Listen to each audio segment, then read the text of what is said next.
Assalamualaikum dan selamat sejahtera Shadows ucapkan kepada korang semua yang sedang menonton Shadows Channel, dan seperti biasa Shadows harap korang semua berada di dalam keadaan sihat walafiat hendaknya. Alright, dan kepada korang yang masih baru di channel Shadows mengucapkan selamat datang ke Shadows Channel, di mana Shadows berkongsikan dengan korang kisah-kisah seram, kisah misteri dan juga kisah sihir yang terjadi kepada individu-individu yang kurang bernasib baik. So geng-geng semua, pada hari ini Shadows akan berkongsikan dengan korang kisah sihir. Satu sihir yang Shadows baru dengar, and tak pernah lagi lah Shadows dengar nama sihir ni. So sihir ni diberi nama sihir kunci roh. Tak tahu lah, mungkin ada di antara korang pernah dengar nama sihir ni, tapi bagi Shadows ini adalah pertama kali Shadows dengar pasal sihir tersebut. Alright, and ia dikongsikan oleh salah seorang pengamal perubatan berkenaan satu insiden yang berlaku kepada satu keluarga ni. Alright, so kalau korang nak tahu apa yang terjadi kepada keluarga tersebut, tanpa membuang masa, jom kita pendengarkan kisah sihir pada hari ini. Let's go guys, rolling.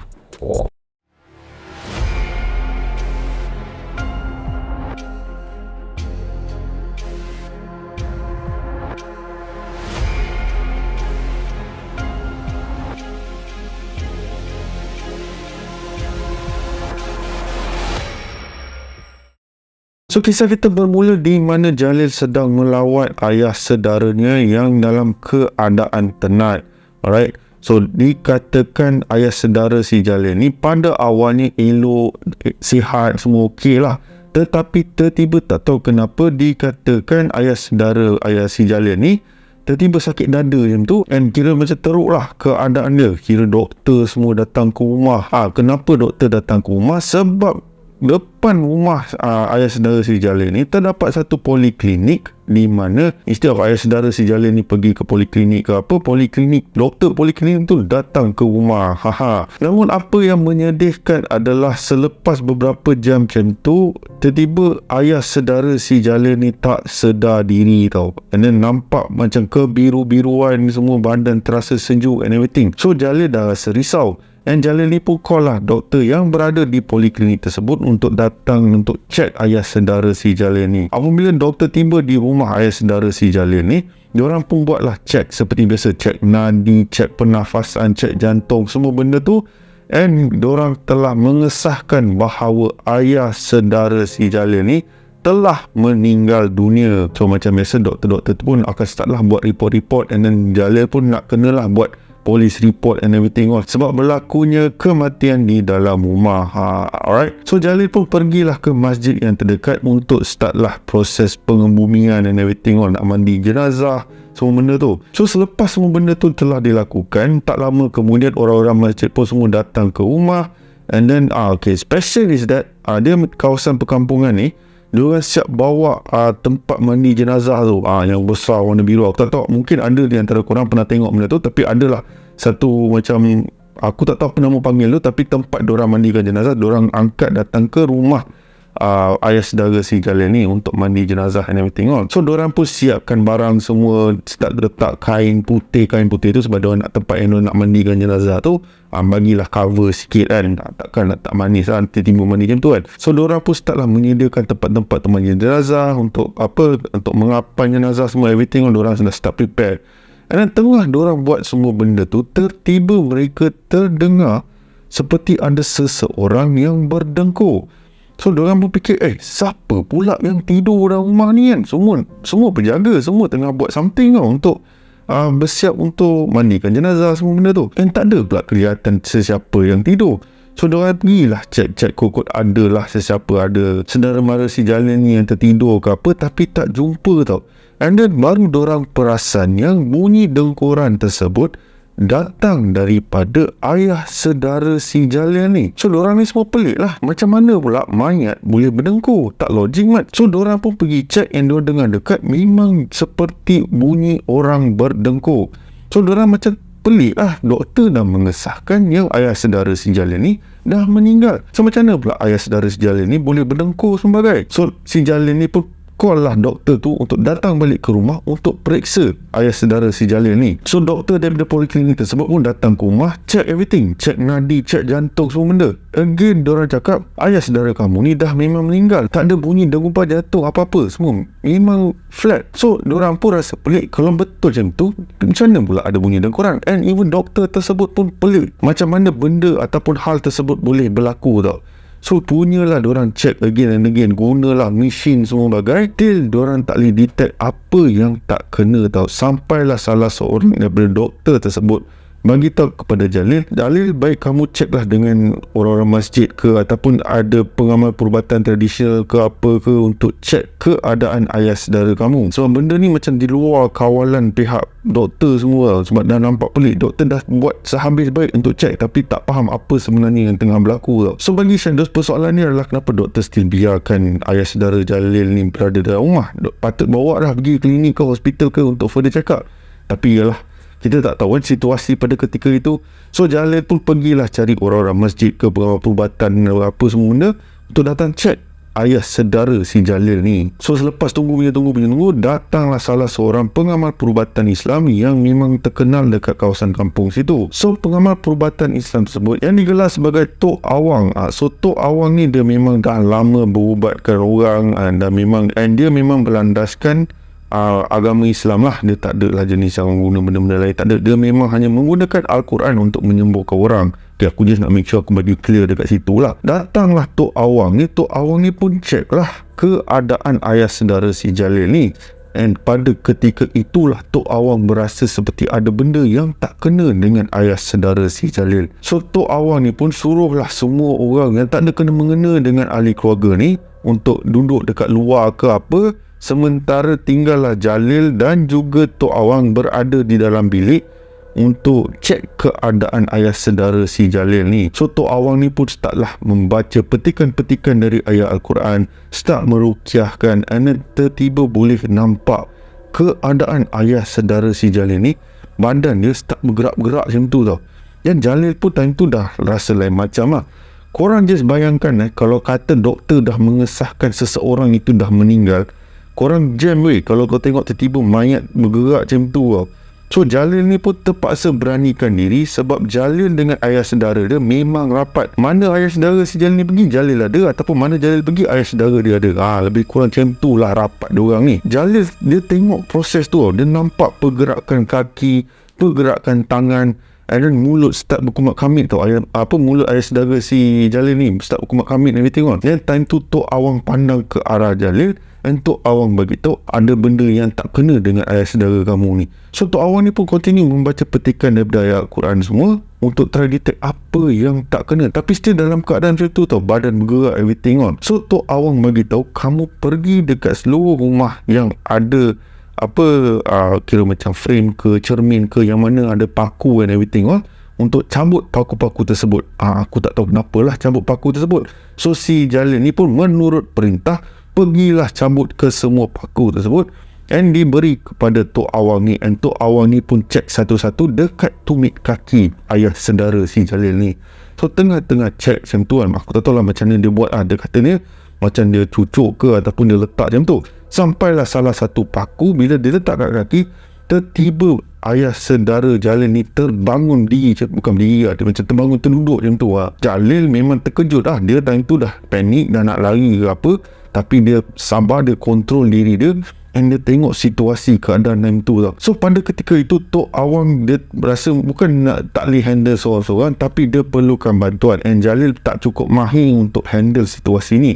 So Tok Awang panggillah salah seorang anak murid dia untuk tolong membantu. So Tok Awang dengan anak murid dia pun try lah sambung continue baca ruqyah and everything. And sampailah satu momen apabila ayah saudara si Jalil ni bersuara, Aku tak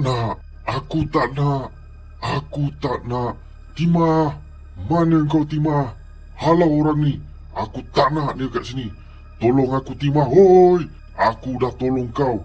Orang ni nak bunuh aku. So Tok Awang pun tanyalah, kamu ni siapa? Siapa yang hantar kamu ke sini? Aku tahu tuan kamu ada dalam rumah ni. Jangan bagi aku buka aib bagi tahu siapa dia dan panggil dia masuk ke dalam bilik ni. And ayah saudara si Jalil ni balas balik, Ya, aku Timah. Aku Timah. Puas hati aku. Puas hati aku. Tapi engkau pula yang tak mati-mati.